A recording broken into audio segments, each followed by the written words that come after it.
Mais ce serait pas une salle d'embarquement? Ouh là là, il y a un petit truc qui se prépare là, j'ai l'impression.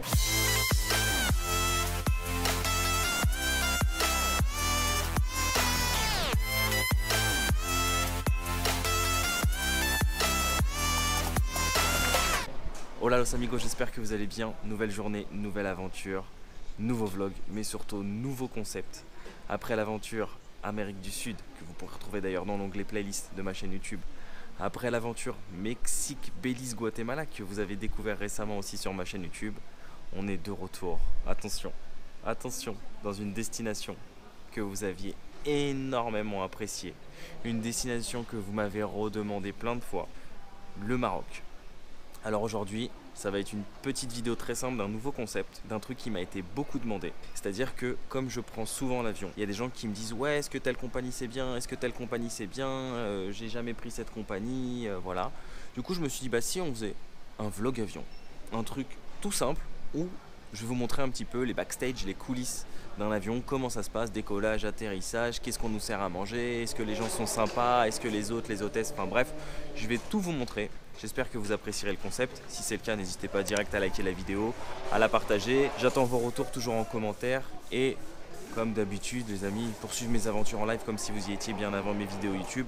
Rajoutez-moi sur Instagram, c'est Ben&Co. Voilà, je fais plein de petites stories pour vous montrer en live les coulisses. Et puis, abonnez-vous à ma chaîne YouTube si ce n'est pas déjà fait. Une petite cloche de notif au passage.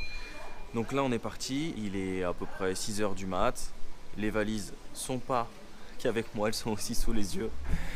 Un peu fatigué, mais ça va, ça fait trop plaisir d'être à l'aéroport. Pour une fois, j'ai un peu d'avance. Voilà, j'ai pas à courir. En fait, je dis pour une fois, mais c'est pas vrai.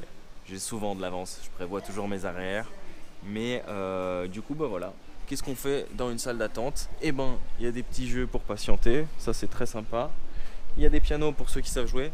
Moi, c'est du ukulélé et la guitare. Il y a des petites PS4 de l'autre côté. Et puis voilà, on patiente. Et moi, ce que je vais faire, c'est que j'ai un peu de montage.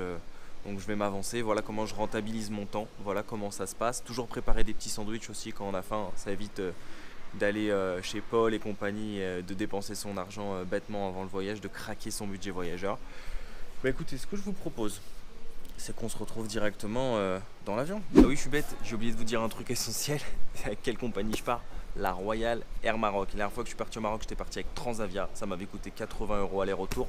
Bon, c'était hors saison, là on est en plein mois d'août, je sais les vidéos sortiront beaucoup plus tard, mais c'est comme ça, il faut me laisser du temps pour le montage, pour le postage, etc. Là je suis en train de monter toutes les vidéos Mexique, Belize, Guatemala au moment où je vous parle. Mais je vous montre aussi un truc important, mon sac à dos, avec quoi je pars. Donc voilà, très très très léger, hein. Je dis valise, mais c'est pas une valise, hein. J'essaie de voyager le plus léger possible. Donc là, il n'y a pas grand chose, hein. Et ce qui prend le plus de poids, figurez-vous, c'est même pas mes affaires, hein, parce que 5 t-shirts, 5 caleçons, etc. c'est pas ça le plus lourd. C'est mon ordinateur qui est à l'intérieur, mon chargeur, etc. Voilà. Mais autrement, c'est soft, hein, pour voyager tranquille. C'est comme ça qu'il faut voyager. Voyager léger, vive le minimalisme. Quand t'as pas le window seat, le siège à côté du hublot, c'est la loose. Le mec il se croit déjà à Marrakech en mode lunettes de soleil. Donc là on est en phase d'embarquement. C'est toujours un peu la galère pour trouver sa place, pour trouver un peu d'espace de rangement. Mais bon, une fois que tu es posé, c'est bien. Et puis après, c'est le décollage. Est-ce que vous entendez ce bruit?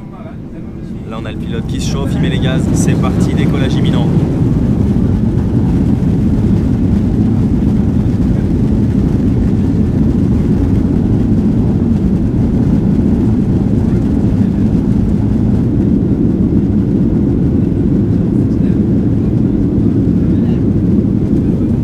Ça se trouve que là, peut-être, je suis en train de survoler l'une de vos maisons. Je fais un petit coucou au passage, j'ai de la chance. Pour une fois, je suis derrière, donc je suis pas loin des toilettes, parce que moi, je me lève souvent pour aller aux toilettes. Voilà comment ça se passe, un petit décollage des familles, et la vue est magnifique, hein.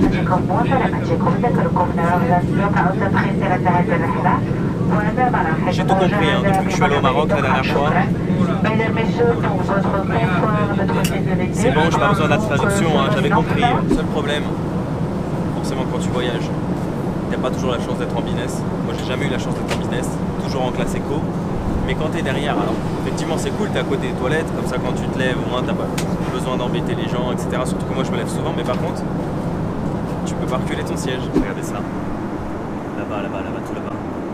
Le meilleur moment va arriver, le petit déjeuner. Mais bon, vu comme on est à l'arrière de l'avion, ben on sera servi en dernier. Mais c'est pas grave parce que je vais en profiter pour aller aux toilettes.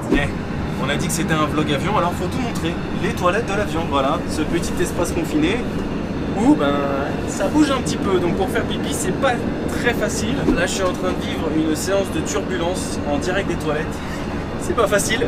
Je vais pas pouvoir y arriver là. Et il vient d'avoir un passage où il y a eu tellement de turbulence qu'on est venu me toquer à la porte des toilettes pour me dire de sortir et retourner à mon siège pour mettre ma ceinture. J'ai même pas eu le temps de faire pipi tranquille, mais ça en bouge. J'aurais pas le temps de boire mon café aussi à mon avis.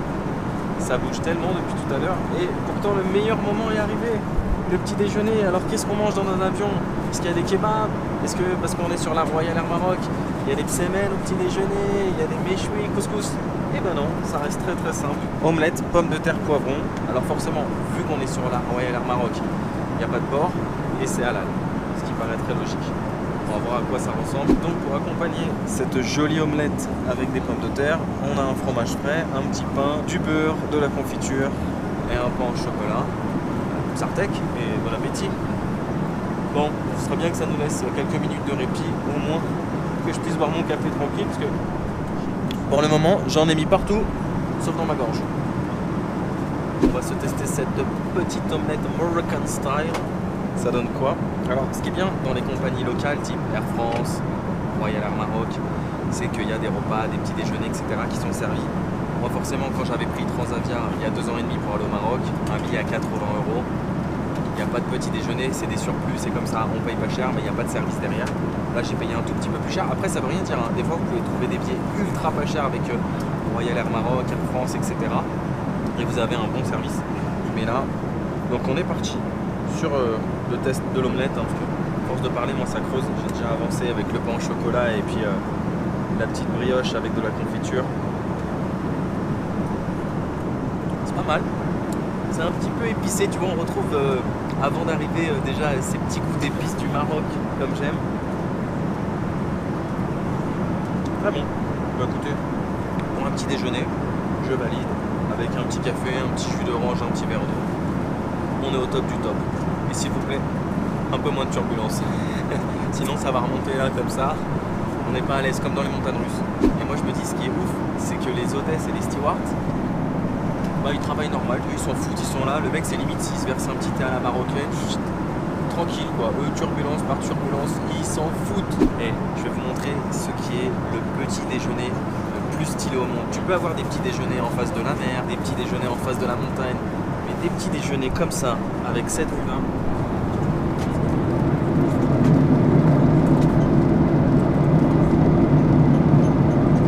C'est quand même méga stylé à 10 000 mètres d'altitude. Bientôt 3 heures de vol et on va pas tarder à entamer la descente normalement. Alors est-ce que le temps de vol a été respecté? Ça, je vous le dirai à la fin. Mais du coup, je voulais vous parler d'un petit truc que j'ai remarqué. C'est que effectivement, on est dans un avion de taille moyenne, c'est un Boeing 737. Donc vous voyez, avec 3 sièges d'un côté, 3 sièges de l'autre, je dirais environ 200 passagers, peut-être avec la classe business, puisqu'il y a 34 rangées. Et la fameuse rangée 13, alors est-ce qu'elle existe ou pas? Mythe ou réalité, cette rangée 13? Je vous montrerai ça à la fin. Mais du coup, il y a des écrans centraux qui diffusent des films sourds et muets. Et ce qui est bien, c'est qu'ils ont développé une application, voilà, qui s'appelle Skyram. Et comme je ne l'ai pas téléchargé, je ne peux pas l'utiliser, mais en gros, on peut avoir un peu de Wi-Fi pour pouvoir regarder des films via cette application. Voilà. Et on peut juste regarder des films via cette application, on ne peut pas surfer sur le net avec. Mais bon, c'est déjà pas mal, parce que si tu n'arrives pas à dormir comme moi dans les avions, regarder un petit film, ça te permet de passer le temps tranquillement, tu vois. Ou sinon, tu fais du montage comme moi. Hashtag quand il y a des turbulences. Alors le truc qui peut être dangereux quand il y a des turbulences, c'est qu'une valise te tombe sur la tête, bien que tu reçoives un petit coup de café chaud sur toi. Le mec en rajoute.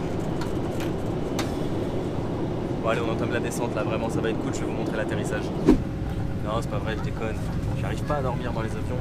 Regardez, je vous montre un petit peu Marrakech et ses alentours, mais surtout l'atterrissage en live.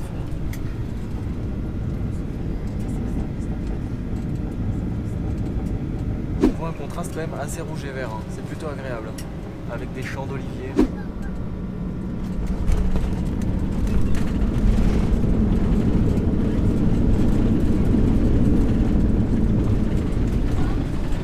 Ça secoue. 3 heures pile, on est parti avec 15 minutes de retard à 7h45 et il est 10h45. Temps de vol respecté, bravo. Et en sachant qu'au Maroc, on a 1 heure de moins avec la France, ce qui est bien. c'est qu'en réalité, il est 9h45, donc on va pouvoir profiter de la journée tranquille. Par contre, une fois que t'es arrivé, ça va être la guerre pour sortir. Parce que tout le monde veut sortir en même temps, donc c'est toujours comme ça se bouscule. Mais bon, moi vu que je suis à l'arrière, j'ai pas le choix, je suis obligé d'attendre. À moins qu'on nous fasse une petite sortie par l'arrière, et là ce serait Royal. Royal Air Maroc. Je sais. Elle était pas terrible, ne m'envoyez pas, c'est la fatigue. Alors, cette fameuse rangée 13, mythe, en réalité 14, 12, on a sauté 13. Mais voilà, en tout cas, bien arrivé au Maroc, ça fait trop plaisir. Non, pas vous, juste moi. C'est pour montrer le Maroc, c'est juste moi. Merci. Donc voilà, vous comprendrez aussi pourquoi j'ai pas filmé le personnel navigant et les personnes, parce que c'est interdit de faire ça dans l'avion, faut des autorisations, etc.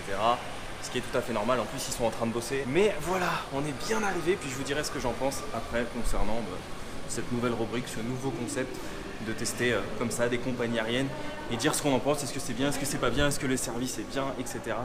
etc. Là on sort de l'aéroport et puis voilà, ça fait du bien là, sous le soleil de Marrakech, les palmiers, je commence déjà à les voir au travers des fenêtres. Ça fait plaisir d'être de retour. Et c'est trop bien dans l'aéroport de Marrakech, ils donnent des cartes SIM gratuites. Et après, ça coûte seulement que 1 € par giga pour recharger. Donc en gros, tu mets 5 €, 5 gigas, et tu as de l'internet tranquille pendant 1 semaine, 2 semaines. Après, ça dépend de ta consommation. Et ça, c'est très intelligent et très pratique. Bravo. Je vais faire ma fameuse blague, celle qui marche à tous les coups. Yes? Ça va bien? Ça va. On peut aller manger un kebab avant ou pas? On peut aller manger un kebab avant ou pas? Un méchoui? On peut aller manger un méchoui avant ou pas? Je sais pas. Non, je rigole, c'est pas moi. D'accord. Ah ouais. Merci. La blague elle tue, elle marche à tous les coups. Mais voilà, c'est ça le Maroc, on est arrivé. Le soleil de Marrakech, les Marocains, l'humour, ils prennent ça à la rigolade, ils sont sympas. Donc là j'ai une petite technique que j'ai découvert il y a 2 ans et demi quand je suis venu au Maroc. En sortant de l'aéroport de Marrakech, le service de bus ne marchait pas.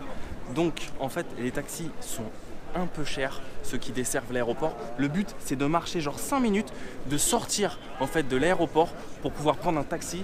Et là ça coûtera beaucoup moins cher. Centre-ville, c'est par là, donc ça c'est la technique que m'avaient donné des Marocains la première fois que j'étais venu, de sortir, de marcher un petit peu et de prendre un taxi à l'extérieur de l'aéroport car c'est beaucoup moins cher et on est bien au Maroc. Sous le soleil de Marrakech, ça fait trop plaisir sérieux d'être de retour. I'm back to Morocco. Donc bah écoutez, j'espère que cette nouvelle rubrique de tester comme ça des compagnies aériennes, ça vous a plu. En tout cas, moi si je devais la noter, je mettrais 4 étoiles sur 5. Parce que 5 étoiles, c'est quand même la perfection. Mais pour de la classe économique, c'était plutôt pas mal. Après, mes billets, je les ai quand même payés assez cher parce qu'on est au mois d'août. J'ai payé genre 345 aller-retour. On rentre pas avec la même compagnie. Je rentre avec Air Portugal, mais ça, j'ai réservé via Skyscanner. C'est une astuce de voyageur. Je vous expliquerai ça sûrement dans une vidéo tuto, comment réserver des billets pas chers et tout. Alors que la première fois que j'étais venu, j'avais payé 80 € aller-retour avec Transavia. Mais du coup, voilà, il n'y avait pas le service avec, le petit déjeuner, la bouffe, enfin voilà, etc. Mais voilà, c'était plutôt pas mal. Le personnel était sympa, le service était bon, la bouffe était bonne, le vol s'est bien passé. Bon, il y a eu quelques turbulences, mais ça on peut pas y échapper, c'est partout pareil dans toutes les compagnies. C'est comme quand vous prenez la voiture, il y a des petits trous, il y a des bosses sur la route, etc. Bah, en avion, c'est pareil, mais le principal c'est qu'on soit bien arrivé. En tout cas, j'espère que cette rubrique vous a plu. N'hésitez pas à me le dire en commentaire, à vous abonner à la chaîne. Si vous voulez que je refasse comme ça d'autres rubriques où je teste des compagnies aériennes, bah voilà, dites-moi tout. L'espace commentaire, c'est fait pour ça. Et puis, n'oubliez pas de liker. Puis mon compte Instagram, Ben & Co, pour suivre en live les aventures qui vont arriver. Ben, j'ai envie de dire I'm back. Et puis, que le road trip commence maintenant. Yallah. Et surtout, ah oui, quand rien n'est prévu, tout peut arriver, les amis. Morocco, regardez ça, Morocco. Ça fait vraiment plaisir. Je sais que la vidéo est terminée, mais je pouvais pas m'en empêcher. C'est ici que j'avais pris le taxi la première fois avec les Marocains. Et c'est drôle parce qu'il vient de se passer une scène encore incroyable pour vous montrer à quel point les Marocains sont sympas. C'est que du coup, petite technique de voyage, pour savoir exactement le prix des taxis, donc entre les distances, pour éviter de vous faire arnaquer, pour pas qu'on vous annonce un prix exorbitant, toujours demander à un local, donc à un Marocain. Donc là je vais voir un Marocain, je lui dis ouais, ça coûte combien le taxi pour aller au centre-ville? Et il me dit mais quel taxi? T'as pas besoin, tu marches, c'est rapide. Moi c'est vrai, j'avais vérifié sur ma map, c'est à peu près 4,8 km, ce qui fait genre, si on marche bien, 45 minutes sans problème je pense. Bah je crois que c'est ce que je vais faire, je vais utiliser mes jambes ou pourquoi pas un peu d'autostop. Bon c'est tout, j'arrête, j'avais dit que la vidéo est terminée. Ciao ciao.